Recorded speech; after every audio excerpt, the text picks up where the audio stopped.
કેબિનેટમાં ટેકાના ભાવ મંજૂર. મગફળીનો ટેકાનો ભાવ 1503 રૂપિયા પ્રતિ મણ નક્કી કરાયો. 2025 કરતા મગફળીના ટેકાના ભાવમાં 51 રૂપિયા વધારો કરાયો છે. તુવેરના ટેકાના ભાવમાં પ્રતિ મણ 90 રૂપિયાનો વધારો થયો છે.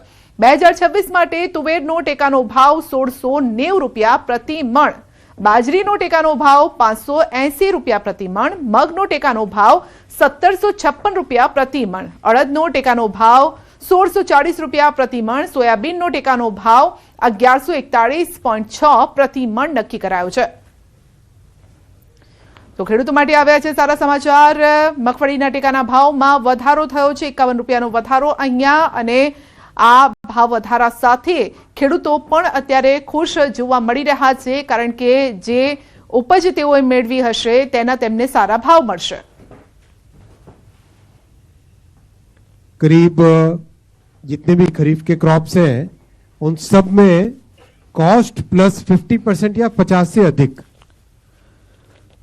टोटल 2,60,000 करोड़ रुपए किसानों को पे आउट जाएगा इस पूरे फैसले से.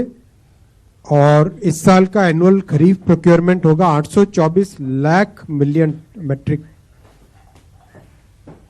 કેન્દ્રીય કેબિનેટમાં મોટો નિર્ણય. અમદાવાદ ધોલેરા વચ્ચે semi high speed railway line મંજૂર કરાઈ છે. 34 મિનિટમાં સરખેજથી ધોલેરા પહોંચી શકાશે. Sarkhej Dholera semi high speed double લાઇનને મંજૂરી અપાઈ છે. 20,665 કરોડની જોગવાઈ કરાઈ છે. અંદાજે 160 કિલોમીટર લાંબી semi high speed double railway line Sabarmati Sarkhej railway લાઇનનું કામ પ્રગતિ પર છે. 3 મેટ્રો સ્ટેશન સાથે કનેક્ટ થશે સેમી હાઈ સ્પીડની line. Sabarmati, Gandhigram, Rajivnagar metro station સાથે ઇન્ટિગ્રેશન 4 વર્ષમાં સંપૂર્ણ પ્રોજેક્ટ પૂર્ણ કરવાનો લક્ષ્યાંક છે. नेक्स्ट प्रोजेक्ट आज का जो अप्रूव हुआ वो हुआ सरखेज यानी अहमदाबाद से धोलेरा के बीच में एक semi high speed railway line, उसका आज अप्रूवल हुआ.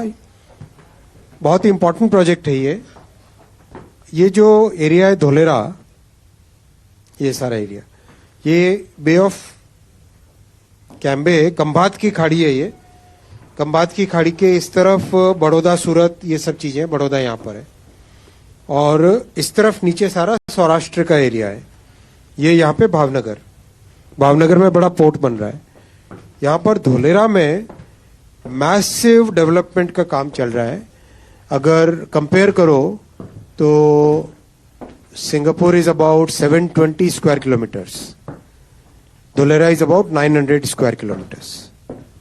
बहुत बड़ा एक एरिया जो कि हाईटेक मैन्युफैक्चरिंग के लिए यहाँ पे बड़ा एक इकोसिस्टम बन रहा है. सेमीकंडक्टर का, एविएशन के कंपोनेंट्स का, सोलर सेल्स का, कई चीजें यहाँ पे, कई तरह के मैन्युफैक्चरिंग के काम यहाँ पर आ रहे हैं धोलेरा में. હવે આરોપીઓનું જાહેરમાં સરઘસ નહીં કાઢી શકાય. ગુજરાત પોલીસ માટે ડીજીપીનો કડક નિર્દેશ છે. આરોપી સાથેના વ્યવહારમાં ફેરફાર લાવવા માટે આદેશ કરાયો છે. આરોપીનું આત્મસન્માન જળવાય તેવો વ્યવહાર કરવા માટે નિર્દેશ કરાયો છે. મેજિસ્ટ્રેટ સમક્ષ રજૂ કરતી વખતે તકેદારી રાખવા માટે પણ સૂચના અપાઈ છે. આરોપીને હિંસક ટોળાથી બચાવવાની પણ જવાબદારી પોલીસની રહેશે. જાહેરમાં ઉઠક બેઠક કરાવવા, ઘૂંટણીએ ચલાવવા કે માર મારવા પર પણ પ્રતિબંધ છે. જાહેરમાં હાથ જોડાવી કે કાન પકડાવી, માફી મંગાવી નહીં શકાય. આરોપીને જાહેરમાં મુર્ગો બનાવવા પર પણ પ્રતિબંધ રહેશે. ડીજીપીએ તમામ પોલીસ કમિશનર અધિક્ષકોને લેખિતમાં આ અંગે જાણ કરી છે.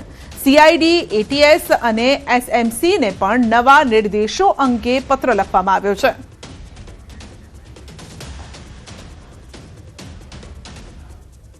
ગુજરાત પોલીસ માટે ડીજીપીનો કડક નિર્ણય. જાહેરમાં સરઘસ કાઢવામાં નહીં આવે. એક સમય હતો જ્યારે આપણે જોયું હતું કે આરોપીઓને જાહેરમાં સરઘસ કાઢાતું હતું, જાહેરમાં માર મરાતો હતો. અને જાહેરમાં સરઘસ કાઢવાનો હેતુ પણ એ જ હતો જેથી લોકો તેમને ઓળખે અને તેમની દાદાગીરી ઓછી થાય. જે રોબ જમાવતા હોય અને તે લોકોને પણ ખ્યાલ આવે. તો આ માટે આ સરઘસ કાઢવામાં આવતું હતું.